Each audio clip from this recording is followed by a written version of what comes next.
Whitetails Inc., we do all the work and don't hunt with outfitters or guides on huge pieces of managed property.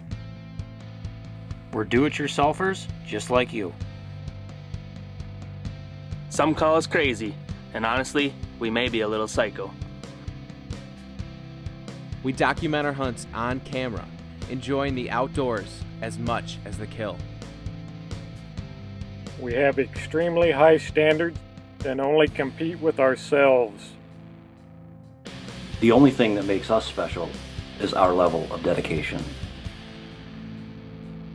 We may not have all our fingers, but we more than make up for that with our sweet mustaches. Welcome to Whitetails Inc.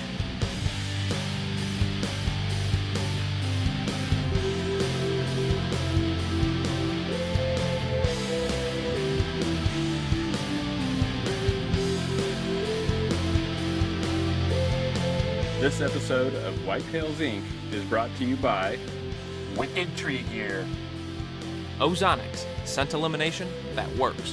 White Knuckle Productions, Vortex Optics, Epic Broadheads, Monster X Mineral, Lone Wolf Tree Stands, Stick and Pick Trail Camera Mounting System, Tenzing Outdoors, Arborwear, and Covert Trail Cameras.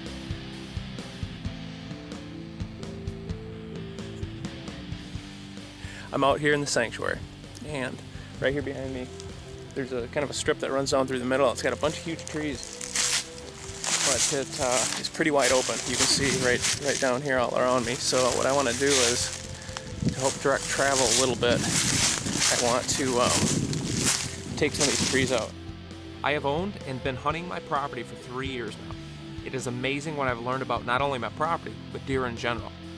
I've been planting food plots, mowing trails, have set hundreds of trail cameras, dozens of stands, ground blinds, bale blinds, and a little bit of everything in between. The last element of my management strategy has to do with cover. While I have a couple areas on my property that are very good, I need to make more and to build a home for mature whitetails. There's some cool areas where I know they bed over here, so I'm going to drop some trees right in there so it gives it a little bit more cover, ground cover. And then in here, just try to disrupt things, make it a little bit more cover friendly. That makes it a lot easier to call, and it will hold a lot more deer. And that's my goal, is I'm creating habitat this year that will help hold deer as opposed to just having them pass through. So I want them to live right here. I'm sick and tired of watching deer go off and live on different areas, and I'm gonna start doing a little bit more in the manipulation factor and try to document it all on camera. So how and when you're supposed to do this, I don't know, but I've seen what just the logging in the middle of the summer did. So I'm gonna take some trees down, and I know it ain't gonna hurt me anywhere because I very rarely catch mature deer coming down through the center. So I'm gonna make them.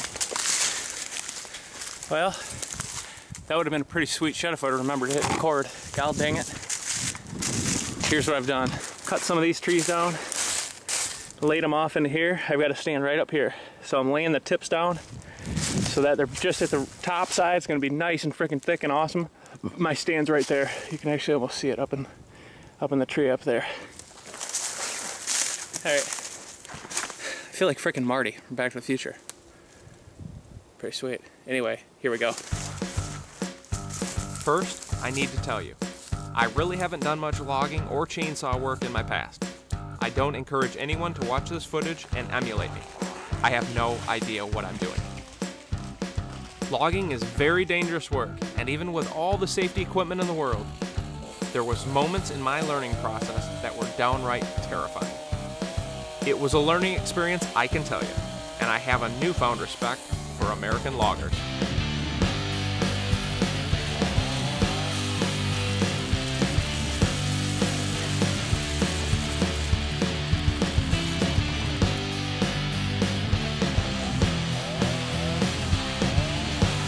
I really never have done timber stand improvement before, but I knew the areas that needed ground cover.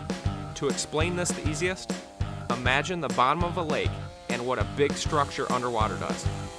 Fish feel comfortable next to something, and deer are the same way. With that being said, I left the oak trees and walnut trees pretty much standing, and wrecked shop everywhere in between. I have had a bug up my butt to get out here, start pulling some stands. I did some TSI work, so I've already identified a few areas that I know I want to get stands, and I know of. I already pulled 2 a little while ago. I forgot the camera, and I got another double set, a couple other sets to basically pull in the process. Pulling some, moving some around, setting new ones, trimming them out. I also have the Wicked pole saws to continue to test. Here's where I did some timber stand improvement. Basically, I knocked this stand. Actually, I called the old the Grandpa Joe set, but it needed to go. There was just too wide open down here. It blocked too much sunlight, so I got rid of it. Now look at how all this opened up. And the spot I'm planning on putting a tree stand in is right up there, up in that tree. A couple big runs that come through here, and the tree I'm going up in is right there. It's a nasty, gnarly tree, but it's really killer. It's right along this creek down here. And I know I can kill a big buck there. Barry Sanders used to cruise around this, but now this is gonna open up a lot more travel down this bottom.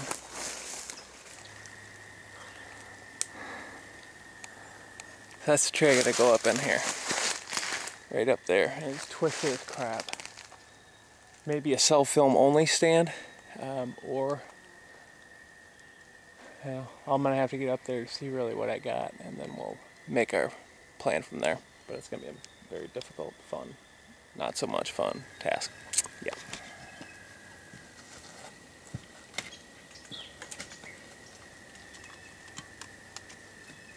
I'm gonna put myself out a mineral today on a new piece. I've had permission to be out here for a couple years, and I've been watching one buck in particular, a buck I call Halo. He hasn't been a shooter yet, but he's gonna be. And I think he's a 4-year-old this year, and he might be a shooter. I don't know. He could be a 200-inch deer, but I got one other spot I can put a mineral out for him. But I think I'm gonna do it just right here in the open, right on the end of this little draw here, just so I don't have to worry about walking too far in this property, and it will serve its purpose.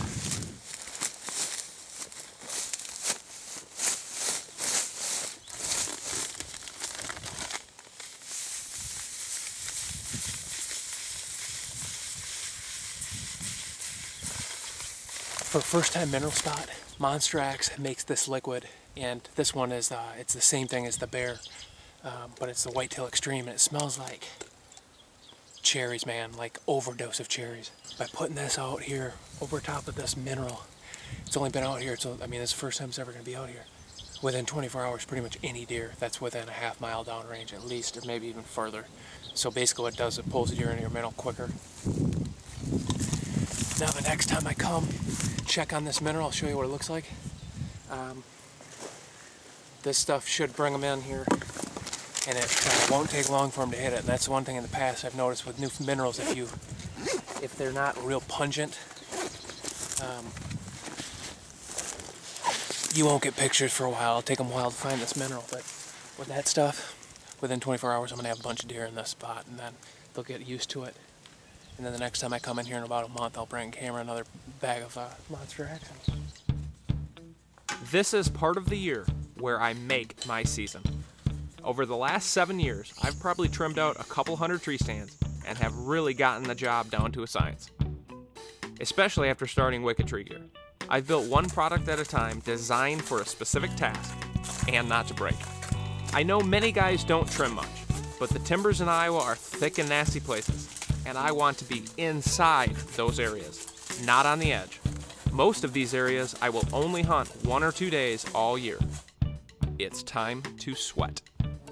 Well, I'm heading out to stand right behind my house. I'm actually right up here by my house right now. Right there behind me, there's one tree that's big enough for a tree stand. So we're heading down there. I'm not going to be high off the ground, but I think I can pull it off. So I'm going to see what I can do. I've already come in here this summer, and I've cut some trails out. Here's another one. This one goes way up top to a bedding area. And this one right here heads up to my food source, and then yada yada. I got a couple little spots here that I basically wanted to push the deer up into one specific spot that I hopefully could get the wind on them at least a little bit better than here in this bottom.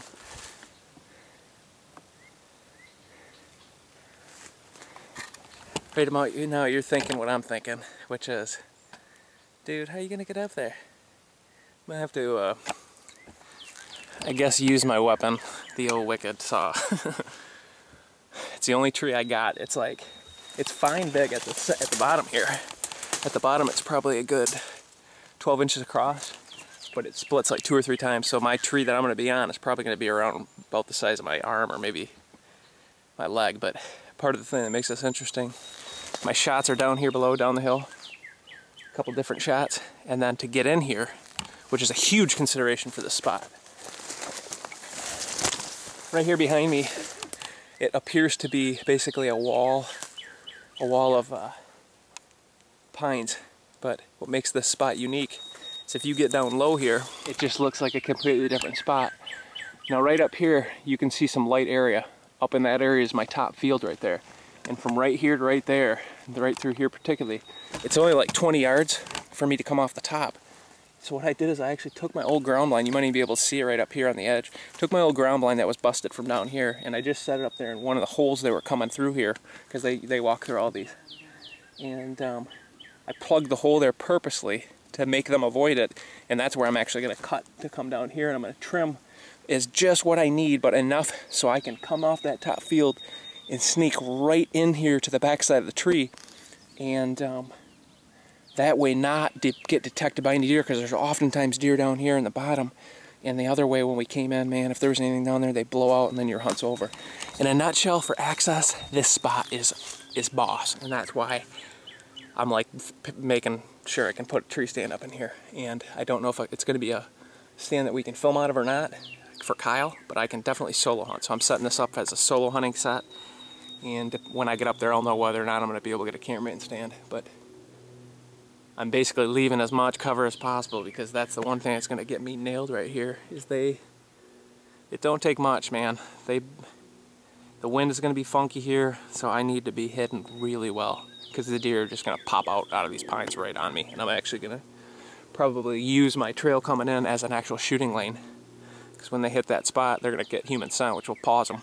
And hopefully I'm ready, but we'll see, man. I could see a big deer dying out of this.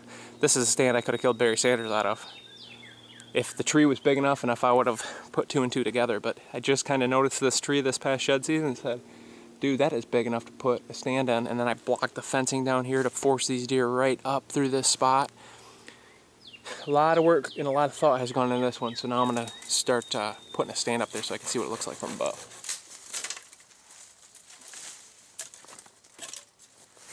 One tip I got for you. When you're getting into these sets in the morning, you have got to act like you are robbing the biggest bank in the world.